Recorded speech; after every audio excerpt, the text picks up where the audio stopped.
14 जनवरी 2026 मनाया जाएगा सटतिला एकादशी। सटतिला एकादशी के दिन तिल की 6 प्रकार से व्यवहार होता है। भगवान श्री लड्डू गोपाल जी और साथ ही में भगवान श्री विष्णु नारायण माता लक्ष्मी की एक साथ एकत्रित रूप से पूजन करना बहुत ही ज़्यादा शुभ माना जाता है। इस दिन तिल का दान, तिल का सेवन, तिल से स्नान, तिल का हवन करना बहुत ही ज़्यादा शुभ माना जाता है। आइए देख लेते हैं सटतिला एकादशी 2026 में पूजन हमें कैसे करनी है। एकादशी के दिन चावल का व्यवहार नहीं होता है और सटतिला एकादशी के दिन तिल का ज़्यादा से ज़्यादा व्यवहार बहुत ही ज़्यादा शुभ होते हैं। इस दिन पूजा होगा 14 तारीख को और पारण होगा 15 तारीख को, 15 जनवरी। समय रहेगा सुबह 7:14 से लेकर सुबह 9:22 तक। पूजा करने के लिए स्नान आदि करने के बाद आप दान सामग्री मकर संक्रांति के लिए निकाल सकते हैं या सुबह सुबह पूजा करने के बाद भी दान सामग्री निकाल सकते हैं। एक चौकी लगा लेंगे, पीला कलर का आसन बिछाएंगे, भगवान श्री विष्णु नारायण का फोटो या मूर्ति की स्थापना करेंगे। आप अगर लक्ष्मी नारायण जी के एकत्रित रूप से फोटो या मूर्ति है तो आप उनकी भी पूजन आज के दिन कर सकते हैं। इसके बाद देखिए, ये बहुत ही बड़ी एकादशी होती है और साथ ही में आज 14 तारीख को बहुत जगह पे मकर संक्रांति भी मनाया जा रहा है। इस दिन कहीं कहीं 15 तारीख को मनाया जा रहा है उदया तिथि के हिसाब से, और कहीं पे 14 तारीख को ही छुट्टी मिली है और उसी दिन मकर संक्रांति के त्यौहार को मनाया जा रहा है। तो गौरी गणेश जी की पूजन हमें जरूर करनी है। गणेश जी माता लक्ष्मी की स्नान करा दिया और उनको आसन में बैठा दिया। इसके बाद आपके पास अगर लड्डू गोपाल जी सेवित है तो उनकी भी स्नान पूजा करना आवश्यक होता है। जल में थोड़ी सी तिल आप मिक्स कर दीजिए, चाहे तो तिल का उपटन भी लगा सकते हैं। तिल को भिगो के रख के उसको पीस के फिर भगवान को अच्छे से तिल से उपटन लगाना होता है और उसके बाद स्नान आदि करना होता है। ठंडी बहुत है इसलिए पंचामृत स्नान या कच्चा दूध से स्नान नहीं कराएंगे तो अच्छा है, बाकी आपकी भाव है। इसके बाद हम उलेन पोशाक पहना देंगे। गर्म पोशाक पहनाना बहुत ज़्यादा जरूरी है। ठंडे के टाइम पे लड्डू गोपाल जी की सेवा बिल्कुल उसी तरह से किया जाता है जैसे मौसम होता है। ठाकुर जी को भी यहाँ पे हमने आसन के ऊपर विराजमान कर लिया और इस तरह से हमारी चौकी पूरी से तैयार हो चुकी है। आज के दिन पीला रंग का जितना ज़्यादा यूज़ करेंगे उतना ही ज़्यादा अच्छा माना जाता है। इसके बाद हम दिया प्रज्वलित करेंगे और हाथ जोड़ करके सभी भगवान को आह्वान करेंगे। हाथ में तिल फूल लेकर संकल्प कर लीजिए कि हे भगवान, आज मैं अपना नाम बोलकर सटतिला एकादशी की पूजा करने जा रही हूँ या जा रहा हूँ। आपके कृपा से पूजा और व्रत हमारा संपूर्ण हो, हमारे सभी प्रकार के मनोकामनाएं पूर्ण हो। इसके बाद हम भगवान को तिलक कर देंगे। चंदन की तिलक भगवान को बहुत ज़्यादा प्रिय होते हैं। तिलक कभी भी गणेश जी से सबसे पहले शुरू करना चाहिए। सबसे पहले हम गणेश जी को तिलक करेंगे, माता लक्ष्मी को तिलक करेंगे, भगवान विष्णु जी को, लड्डू गोपाल जी को। माता लक्ष्मी जी को हमेशा ही रोली का टीका किया जाता है। देवी जो भी कोई देवी की हम पूजा करते हैं रोली या सिंदूर से ही टीका किया जाता है। इसके बाद गणेश जी को हम वस्त्र स्वरूप कलावा चढ़ाएंगे। ओम वस्त्रम समर्पयामि इस मंत्र का जाप करते हुए माता लक्ष्मी को वस्त्र चढ़ाएंगे। और जो फोटो या मूर्ति लिया है इनको आप चुनरी भी चढ़ा सकते हैं और नहीं तो कलावा भी वस्त्र स्वरूप चढ़ा सकते हैं। कलावा में थोड़ी सी इत्र लगाकर अगर चढ़ाएंगे तो बहुत ही अच्छा है। इससे हमें सुगंधि भी हम अर्पण कर सकते हैं।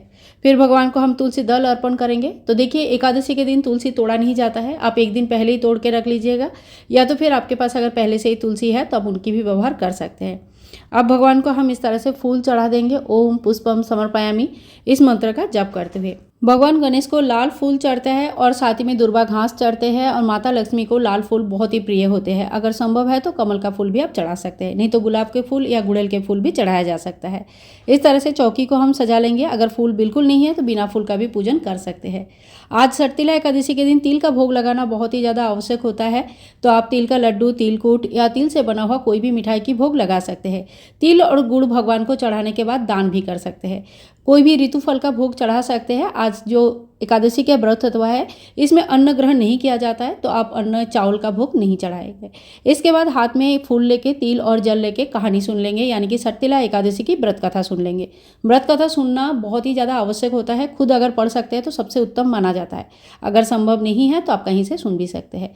सुनने के बाद व्रत कथा का जो फूल है वो भी चौकी में रख लेंगे और यथासंभव दक्षिणा हम चढ़ा देंगे, क्योंकि दक्षिणा के बिना कोई भी पूजा संपूर्ण नहीं माना जाता है। इस तरह से दक्षिणा चढ़ाने के बाद हमें आरती करनी है। आरती आप चाहे तो कपूर का कर सकते हैं, जो दिया जलाया है उससे भी कर सकते हैं, या अलग से दिया जलाकर भी आरती कर सकते हैं। आरती सबसे लास्ट में होती है और करना आवश्यक होती है। आज के दिन तुलसी मैया का पूजन भी जरूर करें, क्योंकि मकर संक्रांति के दिन है। जो लोग एकादशी के दिन तुलसी मैया को जल नहीं चढ़ाते हैं वो जल नहीं चढ़ाएंगे, बाकी पूजा कर सकते हैं। सबसे पहले गणेश जी की आरती होती है और उसके बाद हम भगवान श्री विष्णु नारायण की आरती करेंगे। पूरे घर में आरती दिखाएंगे, बच्चों को और घर के सभी बड़ों को आरती दिखाइए। ये नेगेटिविटी को को दूर करता है और घर में एक पॉजिटिव ऊर्जा लेके आते हैं।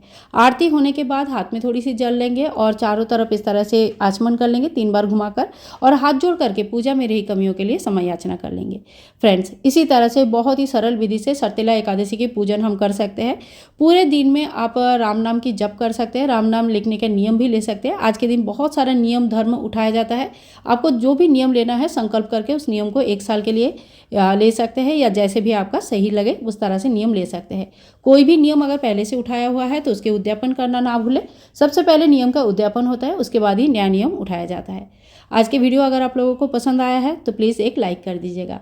सर्तिला एकादशी क्योंकि मकर संक्रांति के दिन ही पड़ा है, तो आप लोग आज सुबह जरूर एक बार दहलीज पूजन जरूर कर लीजिएगा। दहलीज पूजन में दहलीज को सुबह सुबह साफ करना होता है। इसके बाद आप कोई रंगोली बना सकते हैं और तिल के आसन देकर आप उन पे एक दिया प्रज्वलित कर सकते हैं। कोई भी बड़ा तीज त्यौहार जिस दिन रहता है उस दिन दहलीज पूजन करना बहुत ही ज़्यादा सही माना जाता है। कहते हैं कि भगवान जब हमारे घर आते हैं तो दरवाजे में जिसके दरवाज़ा सबसे ज़्यादा सजा हुआ और सुंदर रहता है उसी दरवाजे को वो पसंद करते हैं, आशीर्वाद करते हैं और अपनी सभी प्रकार की मनोकामनाओं को पूर्ण करने के लिए आशीर्वाद करके जाते हैं। इसीलिए दहलीज पूजन करना बहुत ही आवश्यक होता है। रोज़ नहीं कर पाते हैं तो कम से कम तीज त्यौहार के दिन कर सकते हैं। आज के दिन सर्तिला एकादशी के दिन तिल का हवन भी किया जाता है। तिल का हवन कैसे करते हैं इसकी संपूर्ण जानकारी चैनल पर है, तो आप उस वीडियो को जरूर देख लीजिएगा। तो भगवान के सामने हवन आप सुबह भी कर सकते हैं, शाम को भी कर सकते हैं, या जिस तरह से भी आपको समय मिले उस हिसाब से कर सकते हैं। क्योंकि मकर संक्रांति के दिन है तो बहुत ही बिजी दिन है, बहुत ही ज़्यादा काम रहता है, तो आप अपने हिसाब से समय निकाल कर जब भी आप चाहे शुद्ध सात्विक तरीके से तिल का हवन कर सकते हैं। हवन करने से घर की वातावरण के शुद्धिकरण हो जाता है, साथ ही में बहुत ज़्यादा नेगेटिव ऊर्जाएं जो रहती है ना वो नाश हो जाता है, उनका घर में पॉजिटिविटी आती है। सो फ्रेंड्स, इसी तरह से हमें सर्तिला एकादशी की पूजन करना है। मकर संक्रांति को साथ में लेते हुए दोनों त्यौहार हमें एक ही साथ मनानी है। आज के लिए इतना ही, मिलूंगी नेक्स्ट वीडियो में। तब तक के लिए हरे कृष्णा, राधे राधे।